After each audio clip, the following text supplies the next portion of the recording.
Welcome to the Codeplay Culture podcast, where we discuss tech, gaming, health, and the world around us.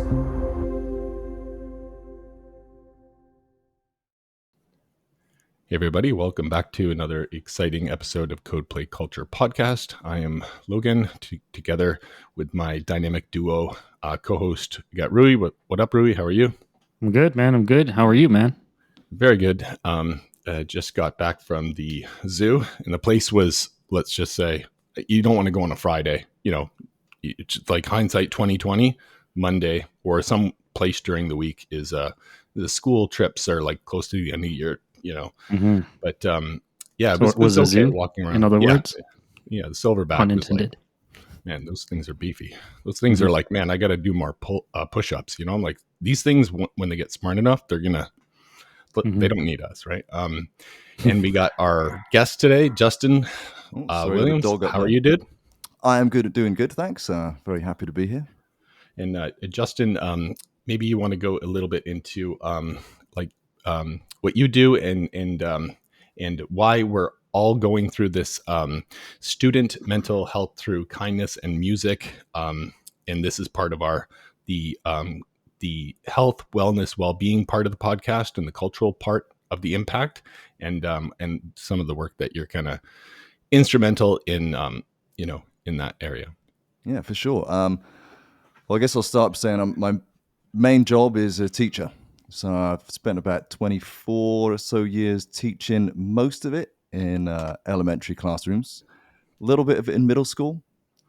And a lot of what I'm going to talk about today comes from, a chunk of it comes from that experience and sort of what I've learned over the years that hasn't worked for me and has worked for me, and the things that I sort of think of, I guess, have been helpful in terms of helping students in my class be mentally healthy. I think I'm going to be as adventurous as to say that. I also have some lived experience myself. I mean, I'm not sure, Logan, how much you and I have even talked about this, but I do live with bipolar, and it's a mental illness that I've had all my life. It's not exactly what people think it is. Like, a lot of people have this stereotyped image of these extreme personalities. Just to cut it short, everyone has a base level, and everybody goes a bit above that, has a little bit of a high, goes down, it has a little bit of a low. That's perfectly natural. If you have bipolar, then on a recurrent basis, you will go higher than most and lower than most. And in both those situations, it usually needs treatment.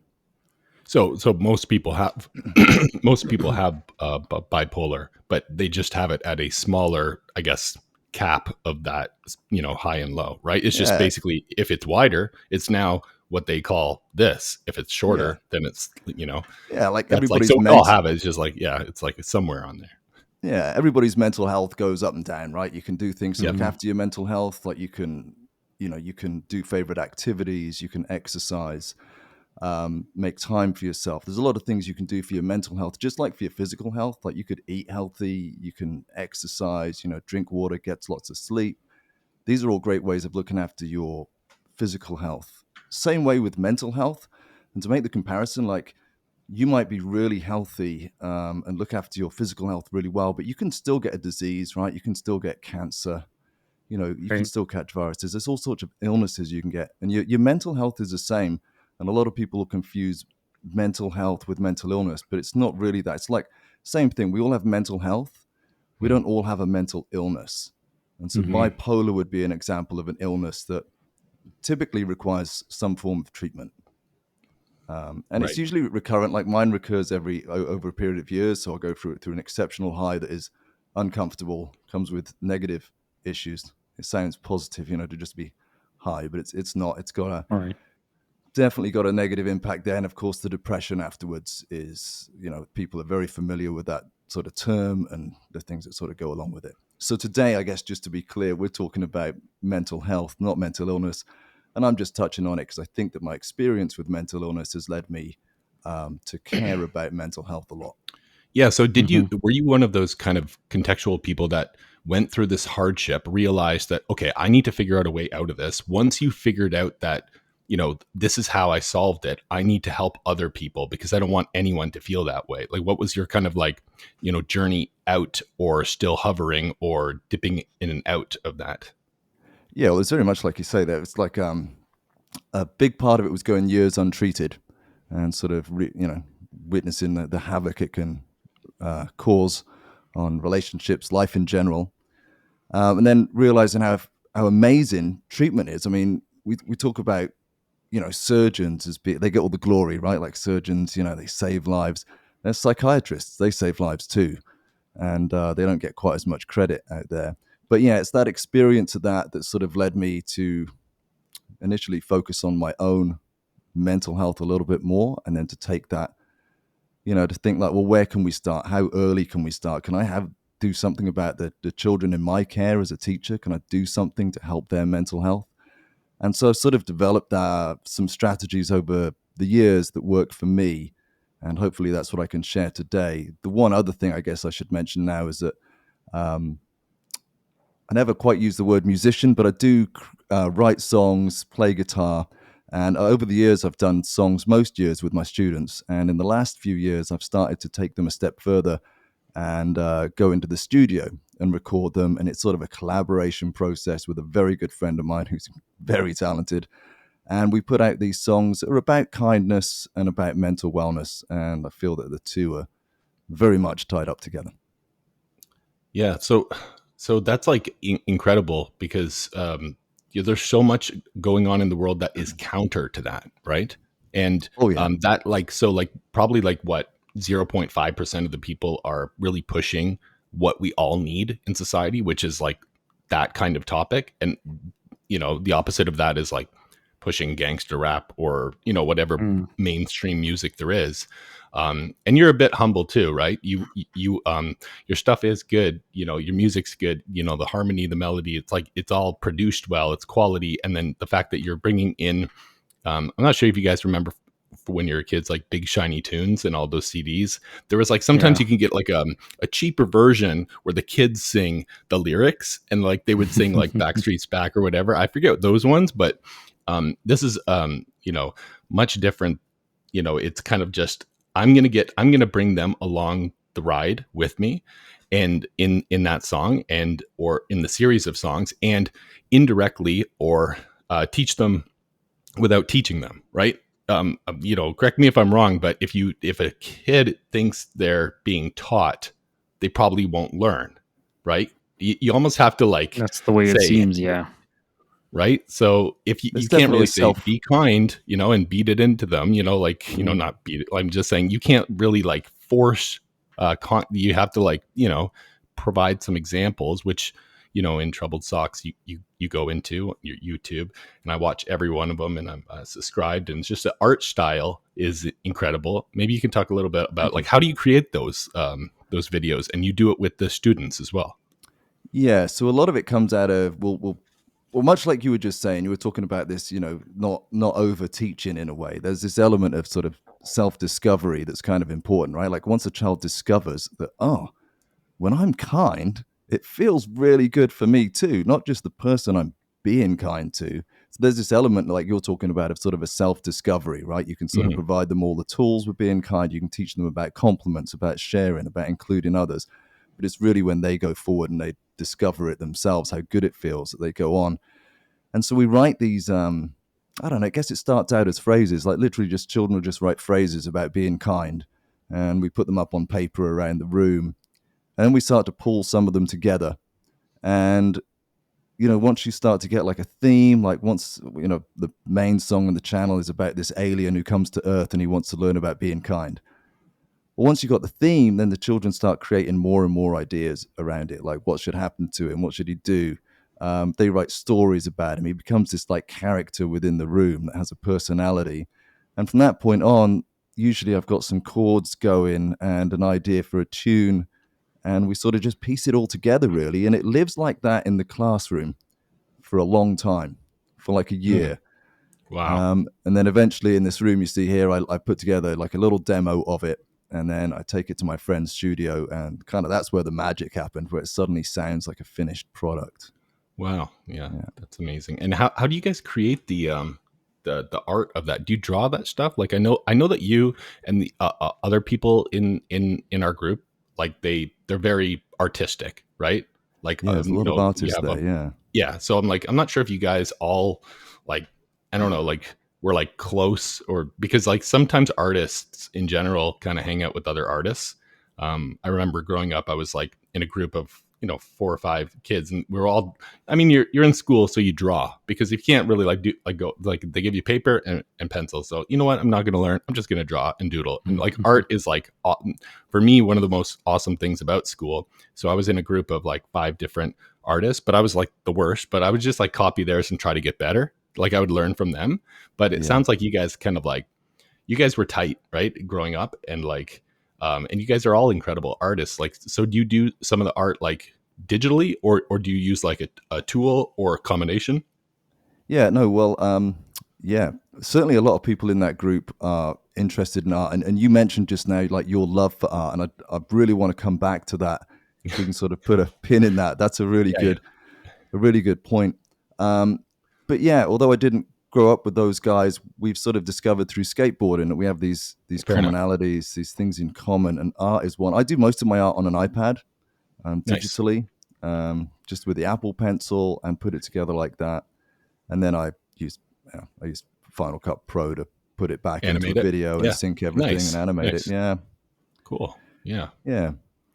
So, yeah. So, and some of these are teaching certain, they're different. They're teaching different lessons, right? About, sharing, and about like, sticking up for friends, and about, how kindness feels good, as opposed to, you know, you never really like, if you cut some guy off in a road and like you yell at each other or whatever, you never like walking home like, yeah, I had a great day, and for some reason, like the human mind tends to, there could be 100 amazing things that happen that day. If there's 2 that were bad, you're going to like ruminate on those. Right. Which I Totally. feel is really that like lizard brain protection of like, I need to make sure nothing bad happens to me so I can survive or whatever. But, yeah, like it feels good to be kind. Right.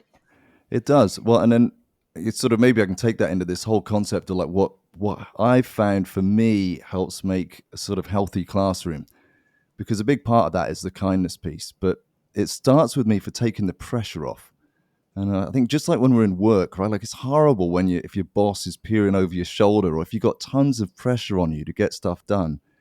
It's not good for you. It's stress, right? And we get stress hormones released, and we end up, all end up tired, exhausted, not enjoying things.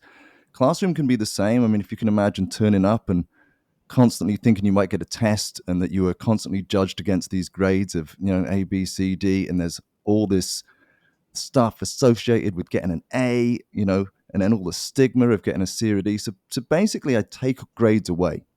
I don't really do grades. I still know where my students are. That's important to keep track of, and what they need to learn next to progress. But when they start the year off, I tell them, like, you're going to be in this room, you're going to be judged on your effort, on how hard you try, and secondly, on how kind you are during the course of the year. And I'm like, I'm going to teach you lots about both. Wow. But see 2 kids working on a paper on whatever, one can get an A and one could get a D, right? And when you tell the kids that, the one with the A gets this huge pump up, like, wow, I got an A.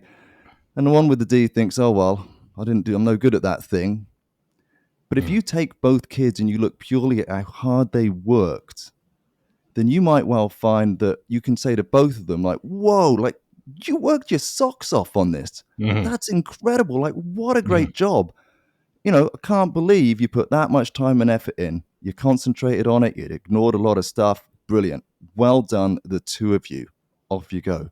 Both kids leave having had a positive experience, and all that matters, like, they can't do better than their best. Right? None of us can. All you can do is your best. Right. And for some students, based primarily on how much they've practiced something, like, practice does just make you better. So you come into the classroom with different amounts of practice of reading, say, or writing. So you're naturally at different levels. There's no point just pointing that out to everybody. You're an A, you're a C. But that effort thing, if you can get a class of 24 students and every single one of them is trying their best, what more can you ask for? You can't ask for that. You can't expect everybody to be getting A's. Like, that's unreasonable, and it's going to cause everybody to be frustrated. So there's this element of, like, constantly talking about the effort and being honest about it. Like, if somebody's not trying hard, I mean, sure, one day here and there, like we all come in, one day I haven't slept well enough, right? So you can't bring your A game, maybe you've had an argument before you came in. All sorts of things can happen and make you unable to bring your best effort. But if you're noticing that happen over time, you have to sit down and have a chat with someone about, a student about like, what's up? Like, I need you to be trying your best. Like, you need to be putting more. It needs to be accountable. Like, the effort piece can't just be fluffy. Like, you're all trying so hard and well done. It does actually need to be, need to be actually somewhat precise about it. Yeah, the whole effort thing, where you grade based on the grade, the measuring someone based on the level of effort towards kindness, or the level of effort regardless. Like I remember the first time in school I realized I loved school was I had a grade 6 teacher that said, you're not putting enough effort in, or something like that. And then I was like, well, maybe I'll just do it, and I'll just be super proud of everything I do. Like, it was some kind of weird, like, mental duping, political manipulation, or whatever it was. But it really, if it wasn't for that grade 6 teacher, I probably wouldn't have like cared so much about trying. Right. And I feel like, I can't remember when it was, going through it, like if that was it, but I just remember, okay, I'm going to really try. I'm going to like, and then it's like, like a certain, like Rui and I, like, I'm not sure if you play games, but sometimes like when you walk around like an area in the back of like some big building, and then there's like a piece of cheese, right? You're like, oh, the game rewards you for exploration, right? So like basically I put in all this effort with this grade 6 teacher, and then I was like, here, I love this. I'm so proud of it. Look how good this is, right?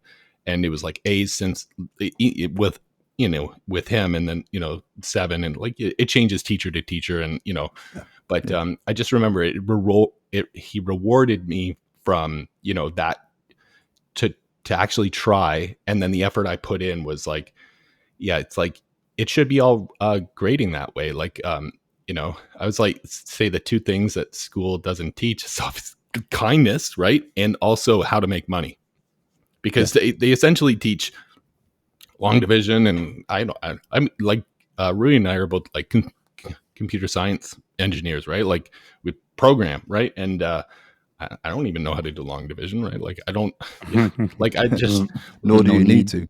Yeah, exactly, that really. kind of stuff. But I'm like, man, it's like it really completes the school system in my head. Like what you're doing on that side, like you kind of have to make money because of capitalism, but then at the other hand, like none of that matters. The only thing that matters is love, compassion, kindness, and your social impact for others and encouragement. Yeah, it's a big part of it, isn't it? And I mean, going back to that classroom, if you can alleviate that pressure of marks, and everybody's going to have more fun. Which, when you're dealing with 7 and 8 year olds, or even adults, like, isn't that the main thing, that we're all turning up? And if we can be enjoying what we're doing during the day, that's going to make a massive difference to our lives. And definitely, I think we can all agree, to our mental health, right? Like, Yeah. So do you ever do any like meditation with the kids in the day, where it's like close your eyes 5 seconds, focus on your breath, or kind of any kind of walking meditation, or just listen? Or are they too like they're kids at the end of the day, they're just wild? Or like what are your thoughts on mental health meditation? Well, those things are like definitely they have a place. Like I think they're great, and depending on the class I've got, I'll do those things more with some than others. But yeah, they're definitely very good. We talk about having the right energy level for certain things. Like if you go out and you're about to play gym, you need to be able to find ways of bringing your energy level up, right? Of regulating that. Like if you're feeling a bit sleepy, like how are you going to snap out of it? And we'll come up with strategies for that, but also with strategies like you just described, like a breathing strategy is good for when you come in from gym class and you're about to walk through a hallway where other classes are going on and things, and you've got to just bring that down. Yeah. So even just sort of making them pause for a minute, rather than telling them, you can just explain, like, we're coming in, we're in a hallway, there's a bunch of classes going on. Like, what do you think is the kindest way to move through the hallway from here? And if you've provided them with the right tools and the right words, most of them will say it's better to move along with calm energy now, which they'll know, in my class, they know that means just bringing your voice down. You don't have to walk silently. There's no need for that sort of thing, but we do just walk quietly. We can talk to each other. We just got to, outside they've been shouting, right? Like it's been a gym class. It's been on a field. They've been having a call to each other. Yeah. So bringing it down. So like you say, like the sort of meditative type approach can be helpful in that. Certainly, a lot of teachers are using. BlendJet, the portable blender that allows you to make delicious and healthy smoothies on the go. With its powerful motor and compact design, you can blend your favorite fruits and veggies anytime, anywhere. Say goodbye to unhealthy fast food and hello to a healthier lifestyle with BlendJet. For 12% off a BlendJet 2, use coupon code CODEPLAY12. That in classes, they'll be having 5-minute meditation periods. So they definitely have a place. Megan and I went to a school barbecue the other day. They're all having this around this time of like, okay, I don't know what to do with the kids, but let's just, we're all excited to get the frig out of here and just like enjoy summer, like from everyone, including the parents. Like I want my kids home. So they're having the time of their lives, until they bug me to the point where I'm like, let's put them in camp. And like, you know what I mean? Like there is a kind of like, okay, well, let's have fun, but let's also, but, we're just sitting there outside enjoying, I think ice cream truck, it pulled up to the back of the school and like kids are playing out there basketball. I'm like, it's so loud. It's so loud in the school, so loud in the classrooms. There's got to be like a auditory decibel level that is harmful, right? Like, I'm like, how is this not harmful on the ears? And I said to Megan, I was like, you know what? Like, I first knew of like the peace that I could get from harmful high decibels when I had like Bose noise canceling, not the buds that I have, Justin, but the ones that go like these ones, right? And I would just flick it on when I was in a Milton Sports Center swimming pool, like because it's loud in the swimming pool, right? And I'd flick it on, and I'd be like, oh my god, it's peace. So I mean, like, what's your experience with that? Like, is the school? It's too loud, right? Like it's in certain spots.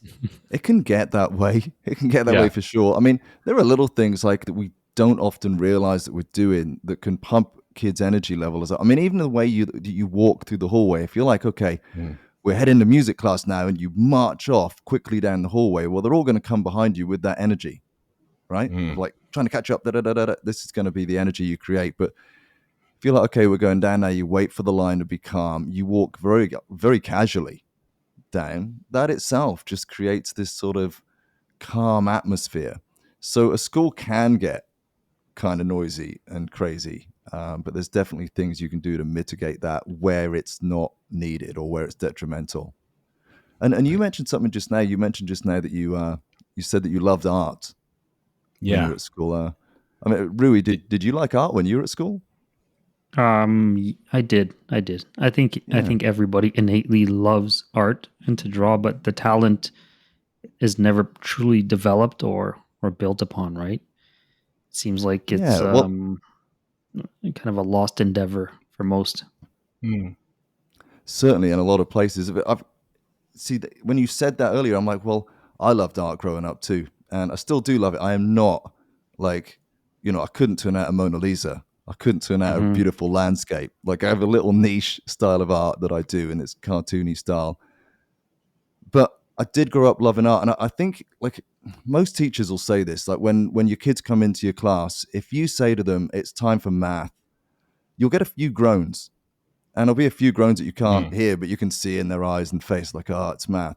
If you say to a class, it's time for art, everybody pretty much unanimously loves it. And I think it's because like if you think back, and I don't know, Rui, do you have kids? Personal I do. question. 4-year-old. You do? Yeah, right. So we'll all be able to relate on this being dads, because the moment your child brings you a piece of art, doesn't matter what it looks like. You're like, this is amazing. This is beautiful. You did this? What? I had no idea you were an artist. You know what? This is going up on the fridge. And everyone who comes in the house is going to tell you how good your bit of art is and how beautiful it is. The kid goes away. The three of us as children walk off thinking, wow, that was cool. I enjoyed that. I enjoyed what came at the end of that. So I'm going to go do some more. Yeah. And then, of course, practice just makes you better. So a child goes off and keeps drawing and drawing. They come back pretty good. I mean, like Rui said, there's later on, like, do we develop the arts? Do we put enough emphasis on them to churn out these? That's definitely questionable. But at that level, they're getting this positive feedback. Now, for most of them, when they've handed somebody a piece of math, somebody might have just gone straight to like, yeah, it's wrong. Straight up there, yeah. you got the wrong answer there. So you can see you've got the opposite negative, and with a piece of writing, it can be maybe more nuanced. Like, why, you did some good here, but you missed all your capitals and periods. Right. Again, there's just this critical approach that doesn't seem to come into art, because it doesn't matter what that piece of art looks like. We tell them it's brilliant, and we do genuinely love it. But we need to have that approach in all the subjects. Like the first piece of Oh, for math your sure. child brings you got to be like, you did this? You don't even care if the answer's right or wrong, right? You Love praise that. like, you worked hard. That's incredible. I had no idea. You try to figure it out. How? That's phenomenal. Like if the answer's wrong, you're not even going to mention that. Your praise is all on the effort and the fact that they did this. Absolutely. And stick that piece of math up on the fridge, right? So that everyone comes in as to tell them what a brilliant piece of math that is. And this is something that's really important to have in the classroom. So when kids come to me and they're like, I know some of them will turn up with a negative attitude to math or writing. So I get rid of all of those titles. Like I don't call them that. And I talk about us being creators all year long. And sometimes we're creating with lines and colors and shapes. That'd be like our approach to art, say. Other times we're creating things with numbers.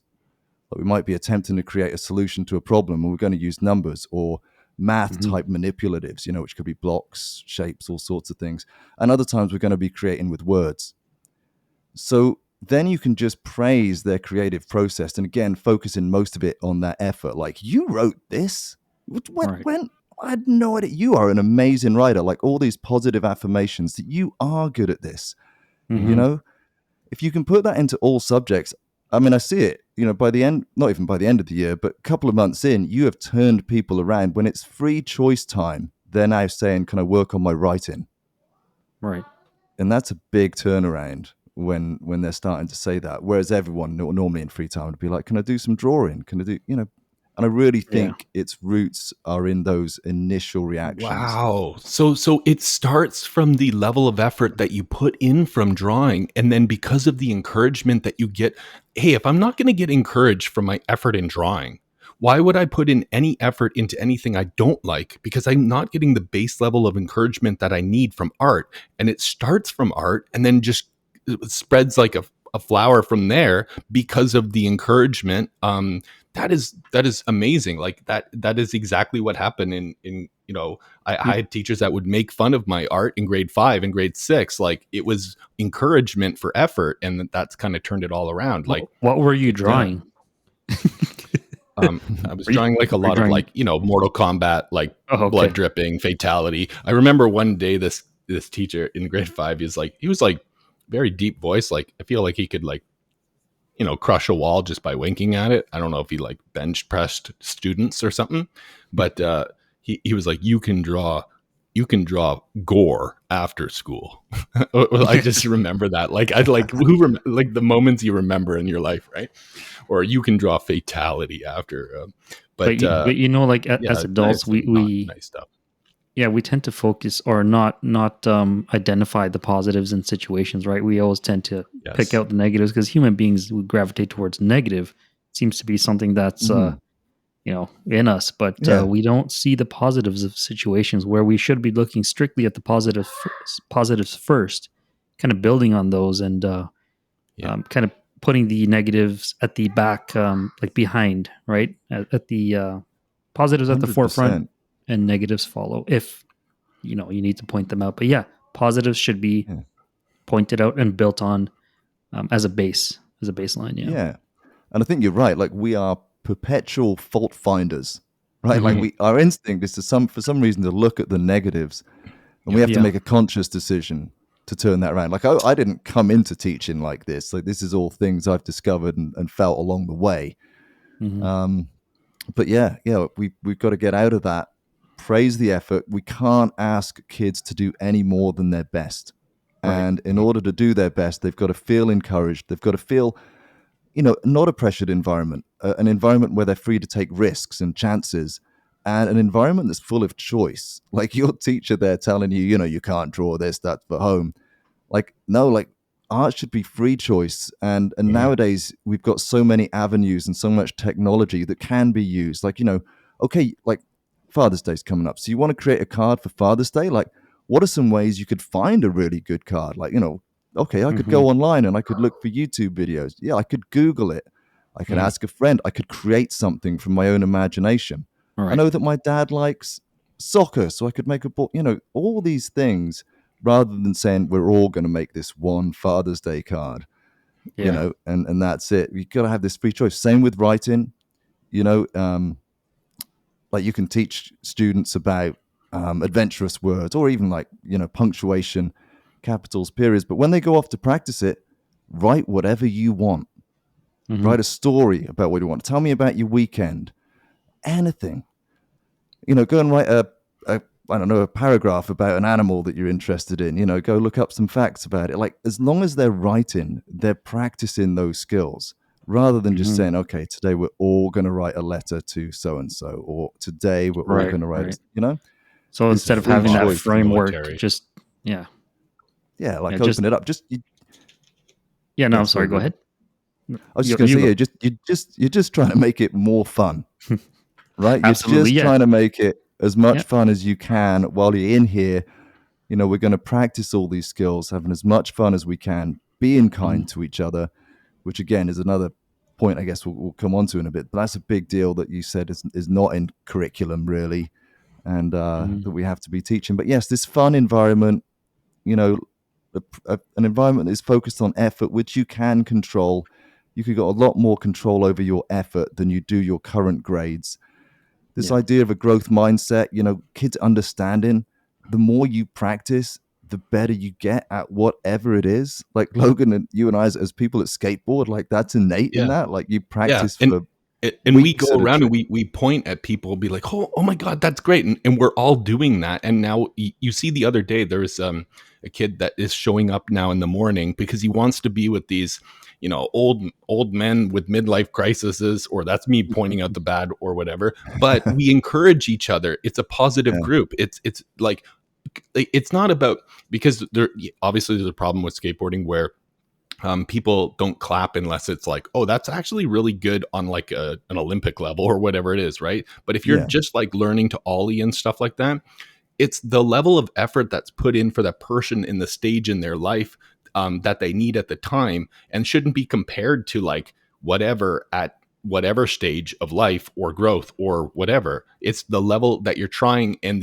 or not even trying, like even if you're not trying, it's just being encouraged to try, or being encouraged. Like encouragement can go such a long way. Like what you're doing with the students with that, like how would parents listening do that with their own kids at home in like to encourage effort, just whatever they want to do, encourage them along that path? Yeah, and I think like there's definitely a lot of what's that called? Where like we as parents were like, well, I was a really good, football player in school, so I really want my child to be a good football player, or hockey, or whatever the example might be. And I think there's definitely this thing of recognizing that they find their own way, and the moment you spot a glimmer of interest in them, you just praise it and see where it goes. Like, I really like that you're into this new thing. Like, tell me a bit about it. You've spent a good, rather than saying how good you've got at it, talk about the time they've spent on it. You're really impressed by the effort they've put in there. Like, wow, you spent all evening working on that? Like, great job. And like you said, that whole skate group's kind of got it, because we're all at very different levels, and everybody's very supportive of each other. It's an incredibly positive environment. And I think the child that you're talking about, I think, because he turns up, and like you said, he's with all these sort of old men to him. Yeah.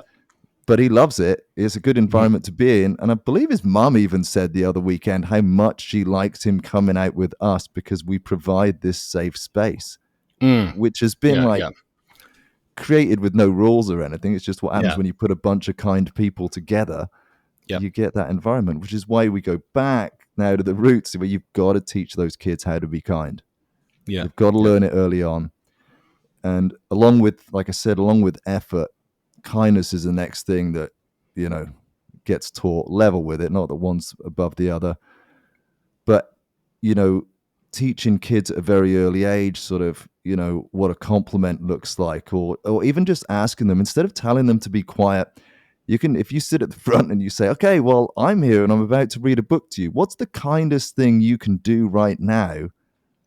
I'm like, they know. Like, they're like, oh, I can sit here and listen to you, and I can look like I'm interested. I can look at you. Like, do you know what I mean? Like, there's all these things they know. So asking them what's the kindest thing you can do right now is a great go-to question in class.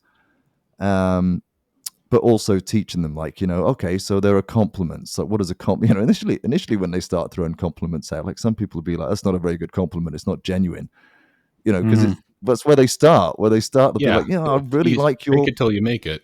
Yeah, I really like your socks, and they're just plain white socks that you wear every day, but they're starting, right? That's the first stepping stone. You go, oh my God, you just noticed my socks? Like, that's so kind of you. Thank you. Man, and they walk Justin, away. I got to see your socks, man. The way that you say socks is like so good. It was like, there's got to be something up with socks. Yeah, like, there's did nothing. you buy like socks.com? Because I'm like, man, like, yeah, it starts with something simple. Like, man, you got really sweet socks. And then they're like, me? Thanks, man. And then it just blooms from there. And then, these old things, like, and then exactly. you look down and they're like, there's holes in them and stuff. And there's like, they'd be like, man, those are rad. It's like, thanks, man. But like you say, like, I you was the fake only it. one that thought, you fake it till you make it. But also, like, you appreciate that effort. That kid just tried to say something nice to you.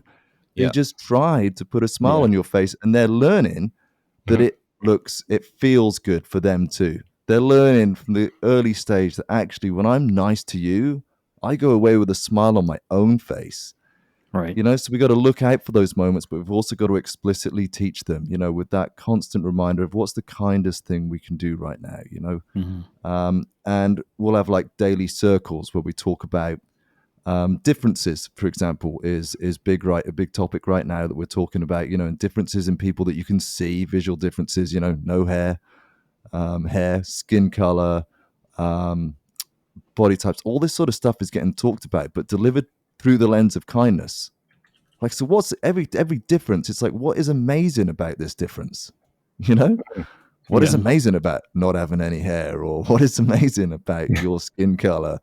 But all through this lens, kids are very, very receptive to it. It's grown-ups. People have grown up without that avenue in. We've become like, well, not everybody, but a lot of people have become, like we just said, these perpetual fault finders. Like, you can come up with a very negative, can't think of the right word, but negative sort of attitude and a skeptical sort of approach to things, Yeah. Right. And the fake it till you make it part is maybe not giving yourself enough love. Like, the way that I say that, it's just it's a catchphrase, but really it's you're trying your very best to do something that you're not natural at. And and you're not different than others. We're all inherently, majority, of humanity is like that innate kind of negative focused, where as soon as you start down that optimism path, it grows and it's infectious. And as long as you continue to remind yourself that you need to keep on this path and you're doing a good job, and people start noticing, like, hey man, like, I really appreciate. And it starts as the fake, right? Because it seems almost ingenuine, but then as you develop the the gray matter in your brain that will help with that, right?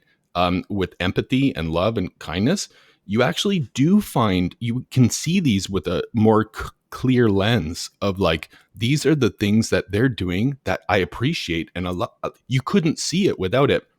So, go to a mountain for like 10 years in Tibet and meditate, and you'll come back, pretty much blissfully enlightened. But just prefrontal cortex growing your empathy can be practiced with being optimistic and complimenting and encouraging, and over time that will grow, and it's infectious. And they say that when two people are fighting, you can't you can't fight fire with fire, right? But you can say, if you fought fire with water, or like two people are fighting, and you're like, man, you don't want to say you have nice socks. That could be like, at that point, it's like, okay, them's a fighting voids, but Fighting voids. It'd be like, it's like, you know what, you deserve better than this conversation, and us,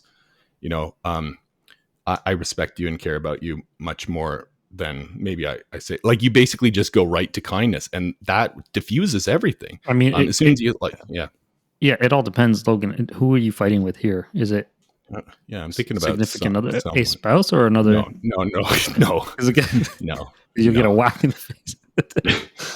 Yeah.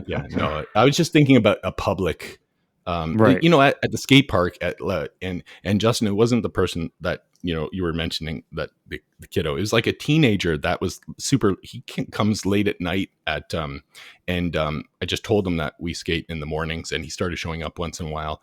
But it was all from encouraging him and going there. And I feel like every time I'm there, especially in the evenings, I've like slowly stopped trying to listen to music so much, and slowly stopped thinking so much about myself when I'm skateboarding. For me, I'm like thinking, hey, I'm a big buff beefcake in the gym. I'm running on a treadmill. I'm focused on my gains. I want to pound protein shakes after, and I don't, whatever. But then basically that morphed into, I'm just going to skate around. I like can watch people, just encourage, like just looking at someone and giving them your full attention is enough encouragement that it's like, hey, I'm, but not adding something to it. I know that as soon as you look at in scientific experimentation, if you look at it, you've changed the experimentation at that point just by giving it your attention.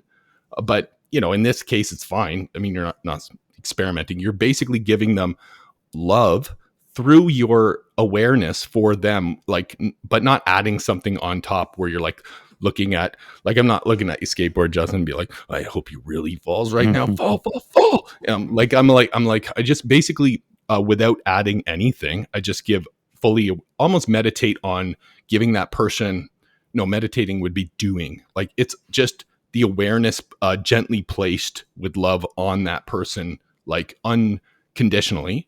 And that itself helps just looking people in the eye. And it's like, if you're just going on and just, you don't notice people, that's, it's much better to, encourage and be less, self-centered. Before I go off on a rant here, I wanted to ask your opinion on self-love and confidence.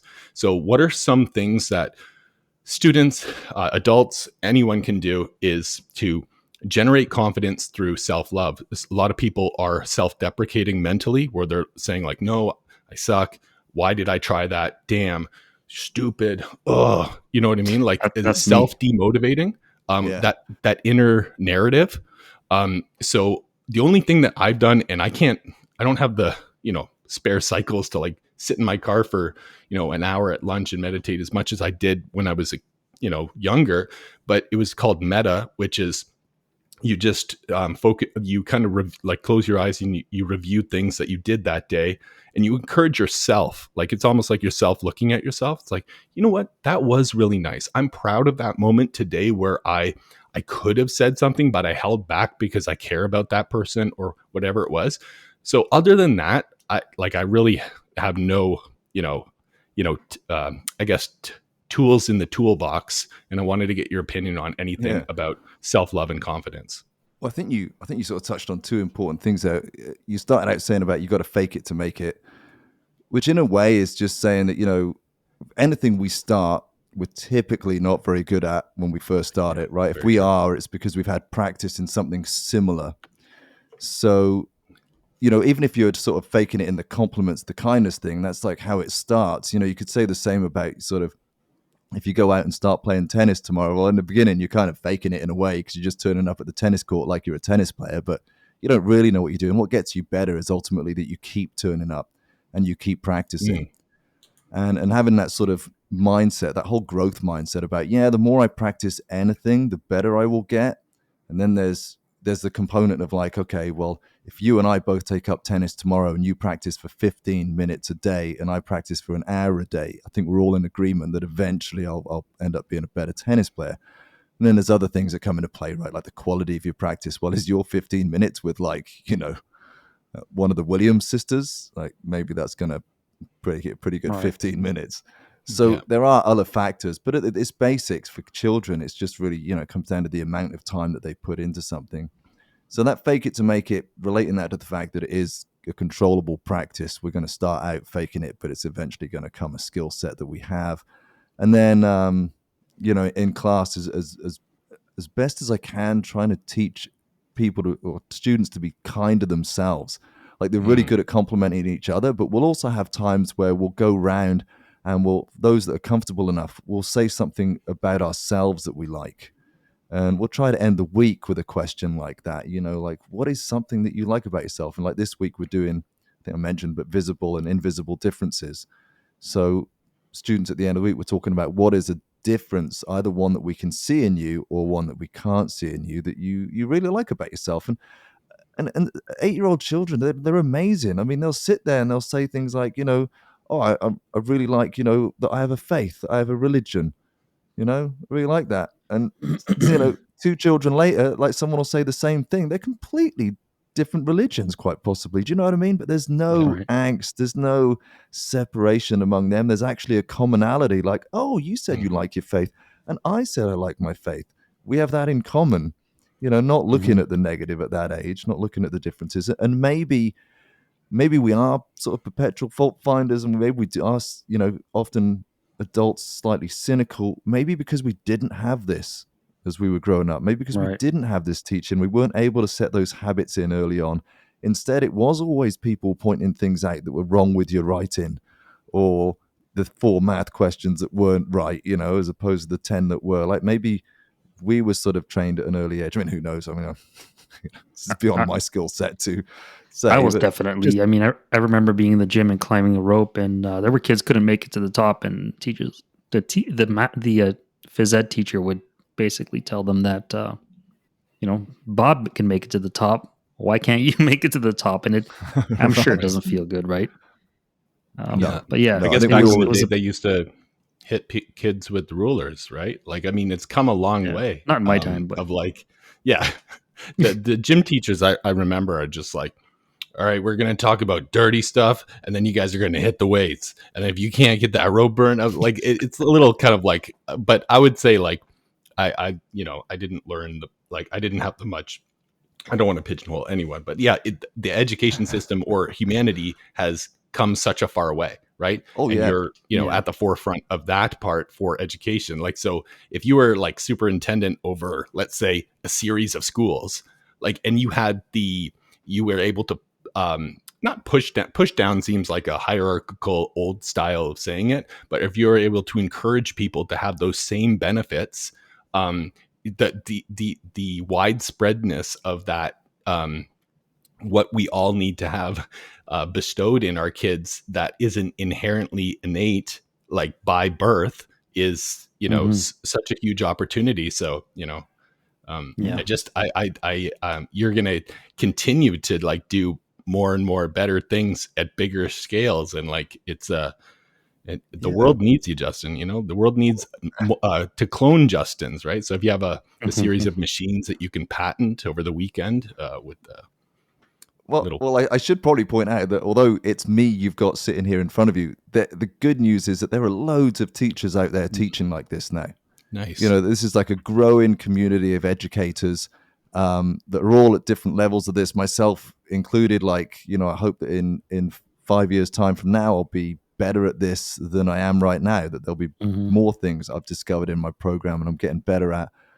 But yeah, there are lots of people out there doing this sort of thing now. And the kindness lens in particular, there's so much for that, like educators that you can follow on Instagram and, various other social media platforms that are doing like a great job of making that their focus. Because a lot of people will say like, oh yeah, no, I do teach about kindness in my class. But the real question is, but do you teach about it every day?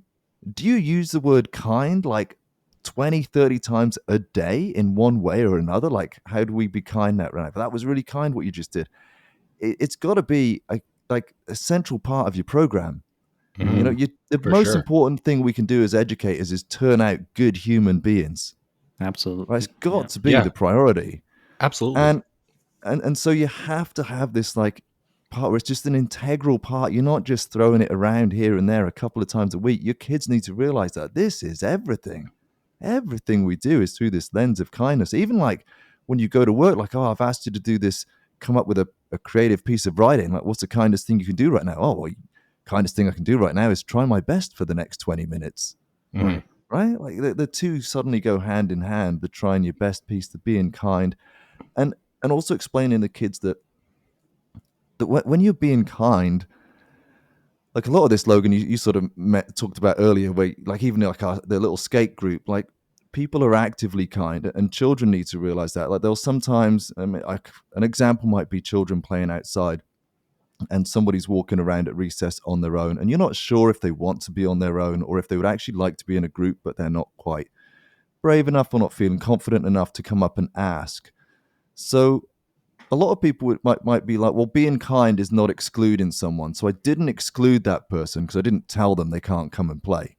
Mm-hmm. But kids need to learn, well, and adults too sometimes, but need to learn that, yeah, but being kind is the active part. You have to actively be kind. You have to look around for people like that. And then you have to go and ask them. And they might be like, oh, God, thanks for asking. Actually, I'm just hanging out on my own. I just need some downtime. Or, even little kids are learning to self-regulate when they're exhausted from the busyness of something. They will often walk around with a friend, at recess for some downtime. But being actively kind, like, okay, you weren't unkind. You didn't exclude anybody. Were you kind this week? Is there anyone sitting here in front of me that at recess you went and asked someone to come and play with you? Initially 3 hands go up. You keep asking that question often enough. Eventually, a lot of hands start going up because they're like, okay, and it's a habit. It's like you'll fake it to make it. Like, it's just a habit. If you get into the habit of going out there and looking for people that are left out, or on their own, or other situations like that, looking around the classroom for somebody who's looking a bit confused and looks like they could do with a bit of help on their work. Like, the classroom has to be a collaborative place. Like, it can't be like you have to do everything on your own. Like, you cultivate this caring environment where, look out for someone who looks like they're struggling. And if I haven't spotted as the teacher, like, you go help them. Like, all of this, but this active kindness bit, the power of it being a choice, is a big deal for me. I think kids are naturally kind. I think that they're born with it. They just need that encouragement, unlike adults who lose that as they get older, right? Because we become cynical, and that vanishes. But kids, they're naturally like that. They just need that push. Right? And then we need to like maintain it Right. for as long as we can, because I don't know what's going on in high schools. I don't know how much of this. I get the impression, not as much. Like I said, I get the impression that this is a sort of wave that is starting to come through elementary schools for sure. Mhm. But what happens to these guys when they go to secondary school? Like, is this going to be nurtured? I mean, it has to be. It should be. Right. It should be nurtured all the way through, so that we're finally, when you leave school, you're leaving as this person who is educated in being as kind as you can out there, Mhm. and trying your best in all that you do. Right. Right? A decent human being. Benefit to Decent society. human being. Right? Like, and you think about it, like, who do you like to work with? Well, you like to work with nice, kind people that help make your day pleasant and fun. The grades? Well, I don't know. Like, how is they as important? I don't know. I mean, I'd rather work with somebody with lower grades and a really great personality, kind, fun to be around. Makes me feel good. I can't wait to invite get you over here for like I'm not sure if you got plans tonight, Justin, but we'd love Rui's heading over, but if you want to come by for a drink or whatever, but I know it's short notice, but I'd love to show you this thing that's on my actually I'll probably show you now. Back up, but my dad, before he passed, he like framed this thing for me, and it's some artwork. Not sure if you can see that. So like basically just a couple different things, right? And then what he did was he framed the marks of the teacher, like, and the criticism, right? And then some of the stuff is like it's the very very heavily critiquing the art. And then I remember my dad was like, yeah, that teacher grading that was pretty harsh. Like, those look great. Right. And I remember, like, my dad was a big proponent of encouragement. Like, without my mom, like, pushing me to, like, be more, regimented and work hard. And without my dad giving me the big heart that I have today. Like he was just all love and almost like blinded by love, like, you know, like that's all that mattered. And my mom was like, work because of that. I'm like, none of that mattered, but it's like grading art is like, it's like at the end of the day, it's just easy. Like, are you proud of it? Like, or actually saying that is like, it's so difficult to like not hurt. So all you have to do is continue to try until you like get to the point. Like, I know Rui, we talked about how like, you know, you wake up in the morning and if you can just get to bed and then not hurt anyone is basically impossible, because you'll say something or something. Like, it's all about minimizing harm. But then even if you add, I mean, like, even if you weren't kind to anyone, if you just went around minimizing harm, that is so kind on its own and completely underrated that you chose not to do that. You chose not to say that thing, or you chose to include someone. I was at the skate park a couple nights ago, and you know what I've started doing with inclusion, like you're talking about, Justin, is not a lot of people play games of skate with me because, you know, I don't miss a lot of, you know, flat tricks, right? I'm like, I don't miss an understatement. Yeah, well, I get why that they won't invite the pool shark to play pool with them in a competition. That's like, you know, or whatever. I'm consistent. I'm consistent at the tricks I can do. That's your strength right there. Yeah. Yeah. And then basically, so I was playing a game of skate with this one person. There was only like a couple like people at the park. And I was like, I invited the other two, and the way that I asked them kind of mimicked how my son asks, like on a very kind of like, you know, young level. And I basically go up to these teenagers, like 19, like 20, like maybe, you know, 21. I'm like, hey, would you like to play a game of skate with me?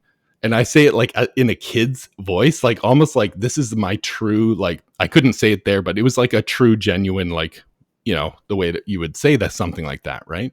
And yeah, it was like, yeah, I'll play. Like, and it's like and then they realized, they're like, oh crap. They're like, I'm going to lose though. It's like, well, it's about, and I said, it's about just trying things new. And like, you know, because I don't really step outside of my comfort zone unless I'm put into a position where I have to. And that's why I love playing that, because I can't do certain things. So I'm like, I got to get other people to do it. But yeah, it's like, we're all big kids, right?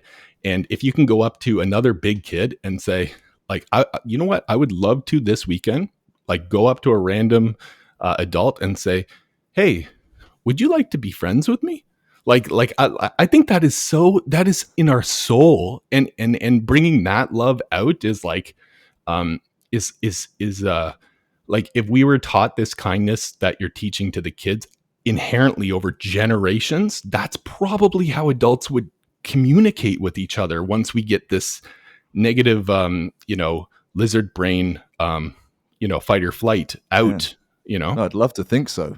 I'd love to think that's where it ends up with, just a much, because, you know, you do sometimes, like, you avoid, you know, people avoid eye contact walking by each other a lot. Yeah. You know, people have often had negative experiences of walking by people and something unpleasant happening. And, you know, we want to try to reduce that as much as we can. And definitely, you know, there are some, you know, hardships that, you know, we haven't touched on, you know, but definitely there are, you know, like a tough question, which I don't even really know the answer to, but people ask me a lot, like, what's the kindest thing to do when someone's being incredibly unkind to you? You know, and then there is an element where you have to be kind to yourself in that situation, and you have to be confident, but remove yourself from it. But there's all these different strategies and nuances where it does get complex.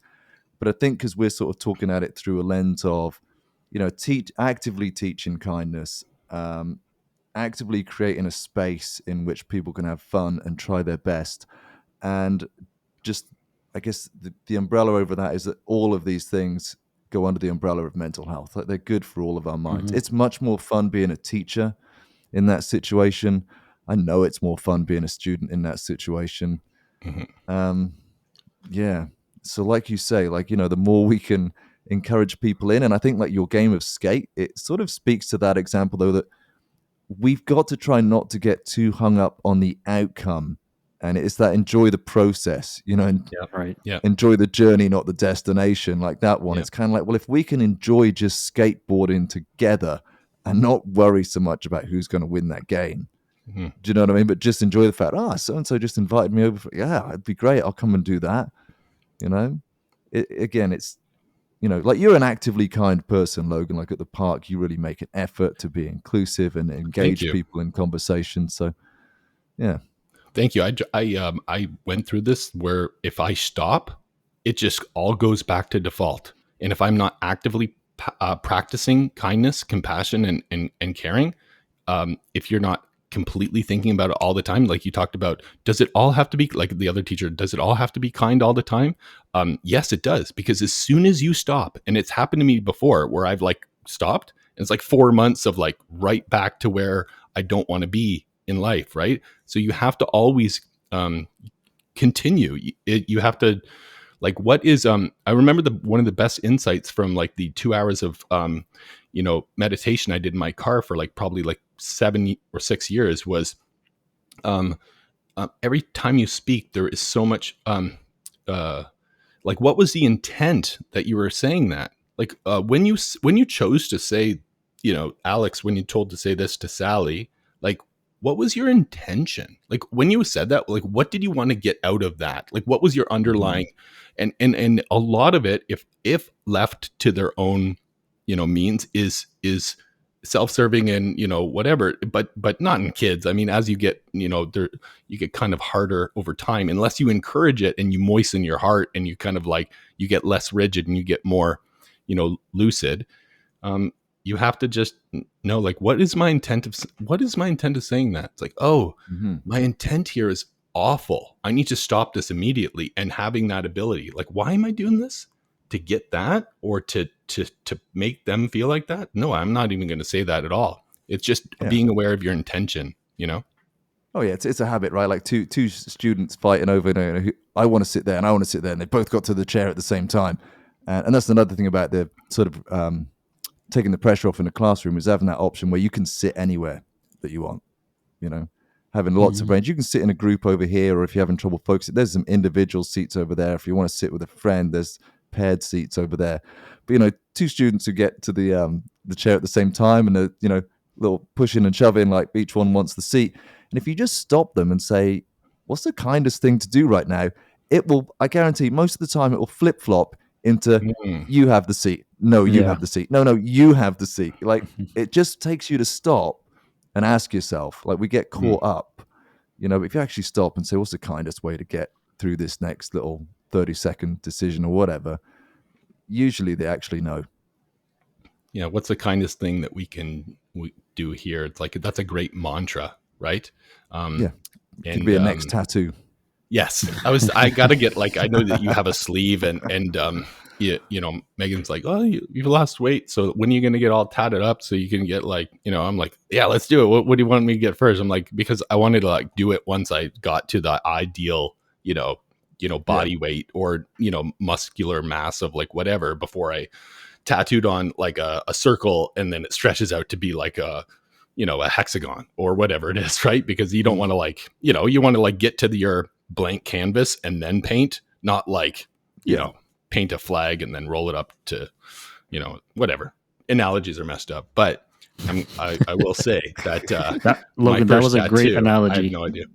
Really? Thank you. Oh, see, you're so amazing. Rui and I met because we care about each other so much, and we just mutually love and respect each other. And as soon as he's on a call or we're on calls together, it's like I'm a kid again, and we're just like, what fun can we have today? And it's like, and it's just like, if you surround yourself with positive people and you try, you'll be positive too, and other people will come for the journey. And you're kind of leading that journey in, the education system, and we're leading it in the skate park, and Rui and I, you're leading it in tons of areas, work, home, in religion, everywhere. So Justin, wrapping up here, the Troubled Socks is on all social media platforms. Well, we're on Instagram and we're on YouTube. We do have a website in the making, probably coming out in the fall with a new song as well. And Nice. really, the Troubled Socks, yeah, to wrap it all up, I mean, is there any better way to learn a message than through a song? I mean, Oh, for sure. especially when you're young. I remember all the songs, that I listened to, lyrics that Oh yeah. songs I listened to in my teens and early teens even, Mhm. but I can't remember the words sometimes to songs I've written. Right. But early on, they're somehow ingrained. They really have a big impact early on. So if kids can be singing, each and every day all about kindness and listening to songs about kindness, then surely that's got to help with that final sort of stamp on the envelope sort of thing, that final touch. Yeah, let's put it into a song. Awesome. Yeah, like I think Monday, Rui, we'll when we talk to our, you know, our group there, we'll just, Mhm. instead of giving them the encouragement with words, you and I will do one of those like harmonica duets, and they'll be Sure, like, man. and then Let's at do the it. end of it, they're gonna be like, wow, those guys are great, and I Yeah. got motivated too, and it was a pretty badass song too. Like it's like, okay, well. And then if you get on Spotify too, let us know because we'll put that in the description. It would be good to push your kindness out to as many people as possible. I'll put all the links to Justin at Troubled Socks in the description. Thank you very much. We'd love to have you Brilliant. back on. And Oh, thanks so much. I really thanks very much. enjoyed that whole hour of talking. Yeah, it was really good. So thanks very much for having me on, and it's really nice meeting you, Rui. I hope we Nice get to to meet meet you in too, person at Justin. some point. Absolutely. All right.